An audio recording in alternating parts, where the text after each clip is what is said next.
What's going on, y'all? I am back, and I'm better than ever, okay? Excuse the background if there are any noises. I do not live alone, and my family is very loud. So let me explain everything that happened before I get into today's video, which is going to be so much fun. I just feel like I need to talk about this, because there aren't a lot of you, okay? So I feel like I can kind of just say anything without it being heard, which is preferable, so that's great. I'm not going to go into detail. The most I'm going to say is that the last time you saw me, I was struggling with a severe eating disorder. I got hospitalized in late January, and I was in the hospital until February 11th. I don't know, but I got out of the hospital 2 weeks later. And then I started recovering, blah, blah, blah. And it was just really hard for me to make videos at the time because I could barely stare at myself. Not because I was insecure, but kind of because I didn't see myself anymore. I fell really behind in school. I had no motivation even when I got out of the hospital to do anything. So I kind of just let my life pass me by for a while. I quit my job. I got a new one. I'm working at Baskin Robbins now. And I just needed, how long has it been? Like 5 months to like just catch my breath and get used to myself again, because it's like I had to re-welcome. Actually, no, I'm not who I was before. I'm completely changed from that entire experience, and I never want to live through it again. So I'm back again. We're gonna be doing a middle of the year like book tag, I guess, and I'll do one at the end of the year, but I'm gonna do a middle of the year book tag just to get something on my YouTube channel because I miss YouTube so much. If y'all want to see more of me, I post a lot more on TikTok because it's short form. I can post without thinking about it. Let me know if y'all want any writing vlogs because I've been busting my ass with Bloodless Sun, which is the second book in my trilogy, to get my manuscript finished. I've been writing 1K plus words a day. I'm fucking locked in on Bloodless Sun right now. So let me know if y'all want any writing vlogs, which would be so much fun. I'm also, like, literally right after I record this video, I'm recording the intro of another video I'm planning. I'm finally, like, getting back into this, which I'm so happy. Let's get into the mid-year book tag. So a lot of these books I don't have physically because a lot of them were library books, because early on in my recovery, there were a lot of fights that happened between my mom and I would run off to the library because it's my oasis, I guess. Starting with the first book I read at the first half of this year, A Year of Rest and Relaxation. You know, I don't remember a lot about this book. All I remember is that the main character was like that type of like quirky, kind of pessimistic looking like woman in her like 30s. I actually think she was in her 20s, but y'all know what I'm talking about, okay? I remember there were a few parts of the book where I really related to it. Themes of like depression and isolation. One of the characters had bulimia, so I was like, just kidding. What did I give that book? Let me pull up like my ratings, because I don't even know. Oh. I rated My Year of Rest and Relaxation 3 stars. I don't know what warranted the 3 stars. Like, I'm not saying it was a bad book. It's just, I don't remember the book. But honestly, I only rate books like 2 stars or lower if I was like thinking like this is a bad book. So it was just a mid book. You're joking, the AC just went off and I'm recording by my window. Also, y'all, my desk collapsed, so I cannot record at my desk anymore. I apologize for the AC that's going off right now. I'm by my window. This is like the only place I can record. Next one is a book I thought consciously, this is a bad book. And it might be because I'm stupid and I can't understand writing sometimes, but like Nightwood. So I heard that this was queer, so I read it. And I did not understand a single shred of it. But the writing, it flowed near the end. I didn't know what it was saying to me, but it flowed. Book number 3 is I'm Glad My Mom Died by Jennette McCurdy. For the time, this makes a lot of sense. Guys, I really don't want to talk about it a bunch, but it's kind of consuming my whole life. Even months later, my whole life is just consumed by what happened. I read this book for obvious reasons, and it actually was very comforting knowing that I wasn't the only one going through what I was going through. I'm not gonna go into detail as I keep saying, but there were a lot of things in this book that I was like, I thought I was so disgusting for doing that. Like, eating disorders make you do gross things, okay? And I thought I was just gross. I thought other people with eating disorders were so clean, if that makes sense. And just reading some of the things in this book, I was like, I am not the only one doing these nasty behaviors. This book just helped me a lot to know, like, I'm not alone. Even someone as famous as Jennette McCurdy goes through the shit that normal people like myself go through. No rating because it was a memoir. I don't rate memoirs, so. So the next book is a self-published book by one of my mutuals on TikTok, Katie Seaver, and it's called The Melancholia of the Grotesque.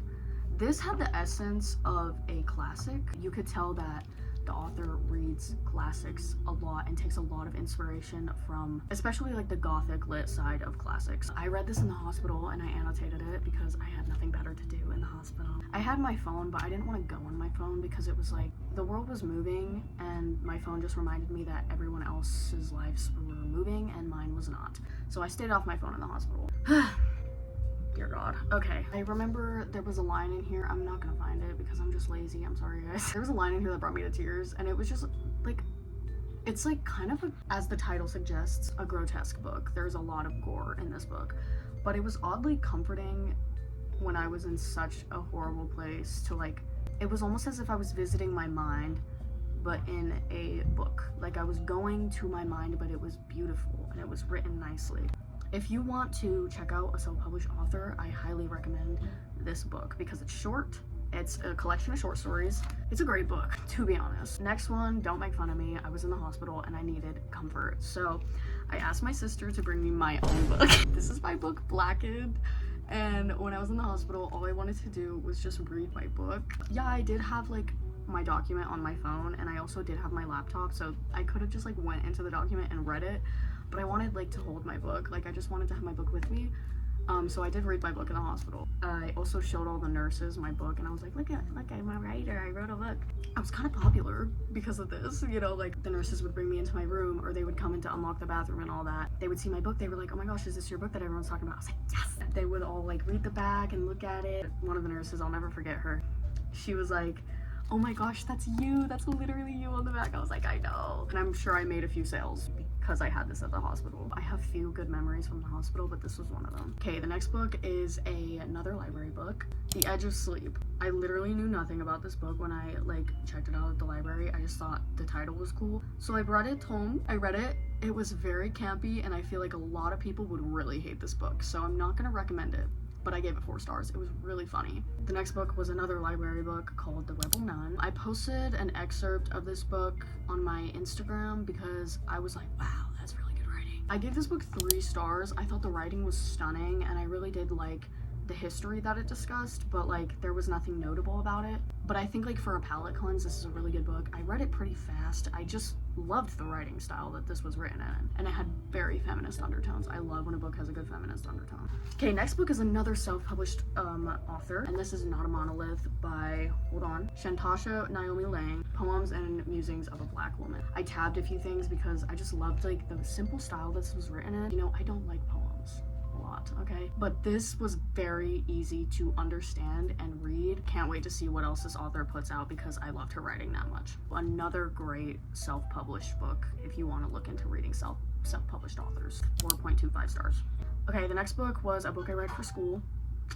It was Ethan Frome. This book was crazy. This shit was like drama, okay? I gave Ethan Frome 2.75 and the only reason why I didn't give it 3 stars, I don't know, this book was like low-key so funny. Like I was kind of chuckling the whole time, but my English teacher wanted me to write a paper about the symbolism, which was loads of fun. I love the symbolism in this book. I think though it is a hard read, like because it's not very entertaining. Actually, no, this is entertaining as fuck. Picking apart the symbolism in this book was a really special experience, and I think it awakened something within me. My literary weapon, if you will, was drawn. But I did give it 2.75 because I was like, when is this gonna be over? Though it was a short book. Next, we got The Tome, The Count of Monte Cristo. This is, I feel like everyone needs to read this in their life. I know it's intimidating, but read it. It's really fucking good, okay? You think by the size of it, you're like, I'm not reading that. But no, read it. It's so good. The strong start is honestly what contributed to my 5 stars, and also near the end, when he's like the count, you're pulled in from the very beginning and it does not let go. Classics are nice, but sometimes they make no fucking sense. But this one does, and it's great. 5 stars. The next book was a library book. I read so many goddamn library books. Okay, this was a short story collection of 3 short stories. I noticed recurring themes of death, cats for some reason, and just sadness, sorrow, grief. It was a really good short story collection. I had Andrew Taylor recommended to me because one of my friends thought I would really enjoy his writing style. And that is true, and I wanted to start off with a short story collection to make sure I liked this author before I jumped into his full-length novels. And I do plan on reading his full-length novels because I enjoyed this short story collection a lot. I gave it 4 stars. And that's good for a short story collection. Okay, and in May, I don't want to talk about this book. I really don't want to talk about this book. Okay, I'm gonna say my rating right away. I give this book 5 stars. I don't know if I want to give it a 1 star or a 5 star though, because this is the type of book that I was so emotionally impacted by, and every time I have like any sort of emotional, like intense emotion to a book, I give it 5 stars because not a lot of books can do that. So I did give this book 5 stars also because I related to it on a deep soul level, okay? But I will never read this book again. I don't even want this shit on my shelf, okay?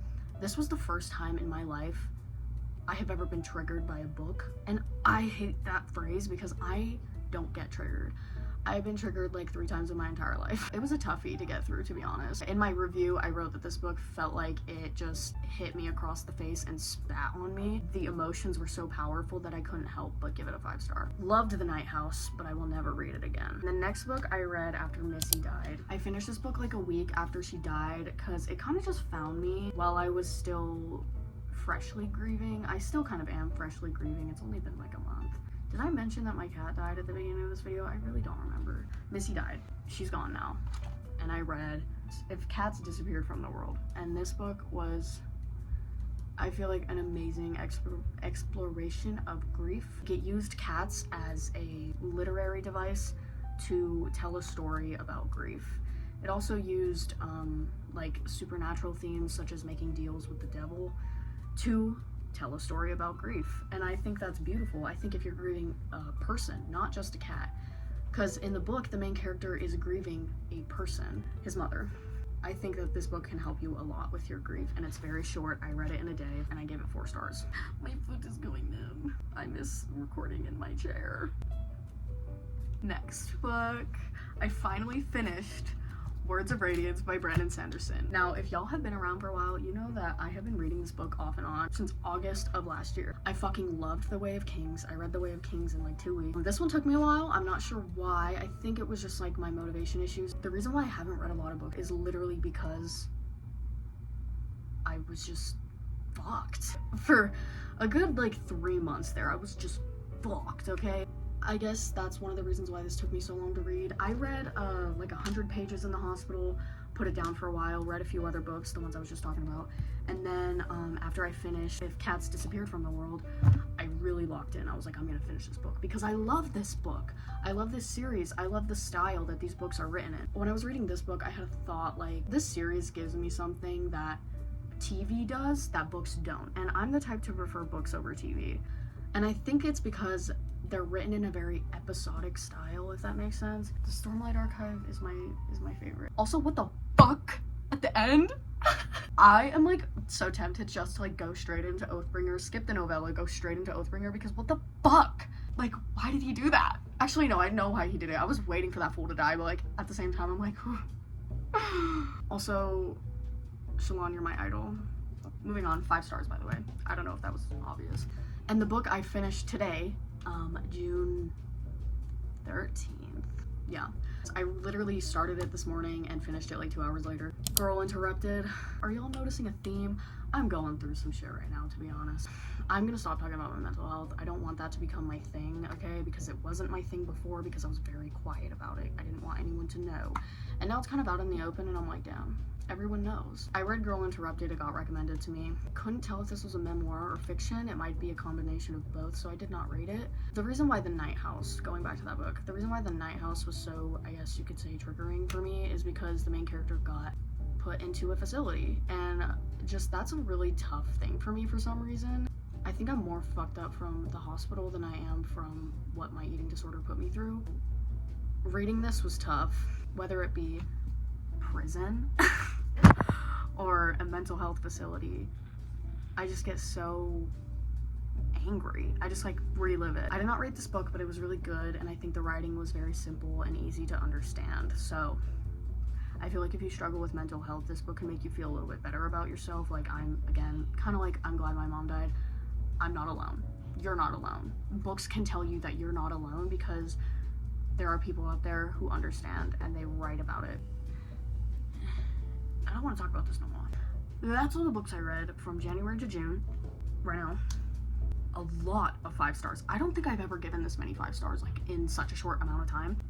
5 star. 5 star. The Night House was a 5 star. Like, I've been giving so many fucking 5 stars, it's like insane. And I'm so excited for the video that I have planned. Y'all don't know what's coming, okay? And this video was kind of, I'll give you a hint. My next video has something to do with a certain type of author and a certain type of book. A certain type of author and a certain type of book. So, that's it for today. I'm so happy to be back, and I will be posting that video hopefully soon. And I will see y'all